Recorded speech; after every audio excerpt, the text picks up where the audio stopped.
Hi everyone, welcome back to explore literature. इस video के अंदर हम डिस्कस करने वाले हैं आपके सेम 4 का सिलेबस। तो फर्स्ट, सेकंड, थर्ड सेम हमने बहुत अच्छे से किया डिस्कस। आप स्टार्टिंग से मेरे साथ जुड़े रहे। I am very much thankful to you people कि आपने इतना पेशेंस और फेथ रखा मेरे ऊपर। So I am grateful to you all. Now is कि अब हमारा जो फोर्थ सेम स्टार्ट होने वाला है उसको कैसे पढ़ा जाए, कैसे नोट्स बनाए जाएँ, ये सारी क्वेरीज़ हैं जो आपके मन में आती हैं, जो काफ़ी सारे मेल्स में आप मेरे को भेजते हैं या फिर इंस्टाग्राम पे भी, टेलीग्राम पे। You keep on asking me. इसलिए हम सेम के स्टार्टिंग में ही डिस्कस करेंगे कि भाई सिलेबस है क्या, क्योंकि सबसे इम्पॉर्टेंट चीज़ होती है कि ये पता हो हमें पढ़ना क्या है। जब आपके पास एक रोड मैप क्लियर होगा तब आप पूरा ट्रिप है जो अपना अच्छे से प्लान कर पाएंगे। So to sail on to this same 4 आपको क्या करना है, सबसे पहले सिलेबस को समझना है कि कौन कौन से एरियाज़ हैं जो बहुत ईजी हैं, आप आराम से कर लेंगे, और कहाँ पे आपको प्रॉब्लम आने वाला है। So first let us discuss the syllabus, फिर हम बात करेंगे कि नोट्स कैसे बनाएं, कैसे पढ़ना चाहिए। So our DSC 10th is American literature. So by name it is very clear कि यहाँ पे आप अमेरिकन जो राइटर्स हैं उनके वर्क्स को पढ़ने वाले हैं। तो यूनिट 1 में हमारा आता है टॉनी मॉरिसन का जो नॉवल है beloved. It's a very interesting novel, मैं आपको पहले ही बता दूँ। तो नॉवेल्स को आप स्टार्टिंग से पढ़ना शुरू कीजिए ताकि आप लास्ट तक उनको पढ़ पाएँ। ये मैं फर्स्ट सेम से आपको बता रही हूँ कि एक आधी नोवेल तो ऐसी हो कि आप ये कहने के लिए हो जाए कि भाई हमने इंग्लिश ऑनर्स में कुछ पढ़ा। बिकॉज लिटरेचर के सब्जेक्ट हैं जो उनकी ब्यूटी ही ये होती है कि आप नॉवेल्स, बुक्स, बहुत सारे राइटर्स को एक्सप्लोर कर रहे हैं। ऐसा नोट्स पढ़ने से काम नहीं चलता है। I keep on insisting this कि नोट्स का सहारा थोड़ा कम लो, पहले खुद से पढ़ो। नोट्स एग्जाम पर्पज़ के लिए होते हैं, लेकिन किताबें पढ़ना that is very close to our heart, हमें बहुत कुछ सीखने को मिलता है। फिर आती है हमारी सेकंड यूनिट। इसके अंदर 2 वर्क्स हैं, द अवेकनिंग एंड बार्टलबे द स्क्रिवनर। फिर यूनिट 3 के अंदर पोएम्स हैं। तो पहले पोएट हमारे हैं वॉल्ट वाइटमैन, जिनकी फर्स्ट पोएम है O captain my captain, and the second one is passage to India. इसकी सिर्फ आपको 68 लाइन्स करनी है। देन इज शर्मन एलेक्सी, इनका है क्रॉ टेस्टामेंट एंड इवोल्यूशन, ये भी दोनों पोएम्स हैं। सो ये है आपका अमेरिकन लिटरेचर का पूरा सिलेबस। अब नेक्स्ट DSC पे जंप करते हैं। So this is DSC 11th Indian writing in English. यहाँ पे भी हमारी 3 ऐसे यूनिट्स हैं टोटल। फर्स्ट यूनिट में आती है Anita Desai the clear light of the day. पहले मैं आपको ये बता दूँ इंडियन राइटिंग इन इंग्लिश क्या होता है। इंडियन राइटिंग इन इंग्लिश का मतलब होता है इंडिया के राइटर हैं लेकिन लिख किस में रहे हैं, इंग्लिश में। ठीक है, ये फ़र्क है सिर्फ। Then is unit number 2 HLV Derozio, इनकी वर्क्स हैं freedom to the slaves, the orphan girl. Kamala Das का है पोएम्स हैं ये, introduction and my grandmother house. Sarojini Naidu की है एन इंडियन लव सॉन्ग, और दूसरी है in salutation to the eternal peace. फिर रॉबिन SN की है the strange affairs of Robin SN, and the second one is a poem for my mother, a poem for mother. ठीक है, ये आपकी पोएम्स रहेंगी। फिर आता है यूनिट नंबर 3, तो इसमें आपके रशीदी की है द फ्री रेडियो, ये एक शॉर्ट स्टोरी है। फिर है शशि देश पांडे का द इंट्रूजन, ये भी शॉर्ट स्टोरी है, मतलब यूनिट 3 में शॉर्ट स्टोरीज ही हैं सारी। 8th है फिर मंजुला का stain, hot death, cold soup, 12 short stories, ये इनका एक वर्क है। उसके पार्ट से आपको 3-4 शॉर्ट स्टोरीज दे दी गई हैं सिलेबस में।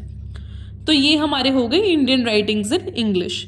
फिर हमारा आता है नेक्स्ट DSC नंबर 12th। तो हमारा DSC नंबर 12th है Indian writing in English in translation. अब इसमें और 11th वाले में क्या फ़र्क है? उसमें क्या था कि इंडियन ओरिजिन के लोग लिख रहे थे इंग्लिश के अंदर, लेकिन यहाँ पे क्या होगा, इन्होंने अलग अलग भाषाओं में लिखा है। किसी ने हिंदी में लिखा है, किसी ने उर्दू में लिखा है, कोई बंगाली है, कोई गुजराती है, लेकिन उनके वर्क्स को ट्रांसलेट कर दिया गया है, मतलब इंग्लिश में ट्रांसलेट करके आपको प्रेजेंट किया गया है। ऑलराइट, सो इसके यूनिट नंबर 1 में आते हैं प्रेमचंद द श्राउड, जो कि कफन आपने सुना भी होगा, बहुत फेमस वर्क है प्रेमचंद का। Then the second is Ismat का the quilt lifting the veil, ये इनके जो सेलेक्टेड वर्क्स हैं उनके अंदर से शॉर्ट स्टोरीज ली गई हैं। देन द थर्ड इज सेनापति बाय फ़कीर मोहन, ये भी हमारा इसी का पार्ट है, जो हमारा शॉर्ट स्टोरीज वाला पोर्शन है। Now coming on to the second unit. तो हमारे सेकेंड यूनिट में आता है अंधा युग बाय धर्मवीर भारती, तो ये वर्क आपको पढ़ना है। Then is Rabindranath Tagore's light, o where is the light, why my play was with the Gitanjali, ये भी आपको पढ़ना पड़ेगा। देन इज द वॉइड मुक्ति बोध, ये भी कोई वर्क है तो हम कवर कर लेंगे इसको, अभी इतना स्ट्रेस लेने की ज़रूरत नहीं है। आई नो बहुत ज़्यादा सिलेबस है बट स्टिल थोड़ा पेशेंस रखो, अभी सिर्फ सिलेबस डिस्कस कर रहे हैं हम। Then the unit third is Amrita Pritam का एक वर्क है I say unto Waris Shah. Then is Thangjam Singh का है इबो पोशाक। दाली हुसैन और odour of dream, colour of wind, the land of the half humans, ये कोई एंथोलॉजी है पोइट्री का, तो ये काफ़ी सारी छोटी छोटी पोएम्स हैं जो आपको पढ़नी है। नॉर्थ ईस्ट से है ये पोएम जो पोइट है। देन इज़ जोसेफ मैकवॉन, इनका वर्क है द स्टेप चाइल्ड, ये आपको पढ़ना पड़ेगा। अब देखो ये PDF तो सबके पास होगा, अब मुद्दे की बात करते हैं। सिलेबस मैंने सिर्फ इसलिए डिस्कस करा ताकि आप कंफ्यूज ना हो कि कौन सा सिलेबस असली है, बिकॉज आपका सिलेबस थोड़ा चेंज हुआ है। So this is the authentic one, आपको यही फॉलो करना है। ऑलराइट, सो अब बात करते हैं कि नोट्स कैसे बनाएं। सबसे पहले आपको क्या करना है, आप सोल के अगर स्टूडेंट हैं तो सोल का मटेरियल तो आपको फॉलो करना ही है, वो सब करते हैं, रेगुलर वाले भी करते हैं। लेकिन उसके साथ साथ अभी आपके पास बहुत टाइम है तो आपको क्रिटिकल मटेरियल पढ़ना शुरू करना है। अगर आप चाहते हैं कि मैं आपको प्रोवाइड करूं तो I will try my best, जो मेरे पास अवेलेबल होगा I will give you that, तो आप वो पढ़िए। लेकिन आपका एंथुजियाज्म होना चाहिए, कोई आपको फोर्स कभी नहीं कर सकता पढ़ने के लिए जब तक आपकी इच्छा ना हो। And second thing is I am also thinking कि जो नॉवेल्स हैं, क्योंकि अभी क्या हो रहा है, जो भी नए बैचेज आ रहे हैं बच्चे बिल्कुल भी नॉवेल्स पढ़ के खुश नहीं हैं। I am not saying about everyone but या, क्योंकि आपकी क्लासेस का भी कुछ ऐसा ही शेड्यूल रहता है, बहुत सारा वर्क हो जाता है, तो आप इंटरेस्ट लूज़ कर देते हो नॉवल रीडिंग में। तो what we can do is कि सैटरडे संडे को हम एक रीडिंग ग्रुप बना सकते हैं टेलीग्राम पे। आई थिंक वहाँ पे कुछ ऐसा ऑप्शन रहता है कि आप ऑडियो में ऐसा ग्रुप चैट कर सकते हैं, समथिंग सॉर्ट ऑफ दैट। तो वहाँ पे सिर्फ ऑथेंटिक जो गुड रीडर्स हैं हम उनको ही रखेंगे। ऐसा अगर if you like not interested in to reading please don't join that, ठीक है। सिर्फ पढ़ने वाले and those are interested in to reading, तो हम वहाँ पे सेशंस रखेंगे लाइक इवनिंग्स में, तब हम 1 घंटा एक नॉवल को देंगे। ऑलराइट, तो ऐसे करके हम काफ़ी सारी नॉवेल्स को कंप्लीट करने की कोशिश करेंगे, चाहे वो आपके सिलेबस में है या फिर नहीं भी है। जो भी अच्छे वर्क्स हैं will try to read those. हम ये कर सकते हैं, तो आप अपने सजेशंस दीजिएगा। It is just you know thought I am having, अभी इसका कोई एग्जीक्यूशन नहीं हुआ है, I am just thinking about it.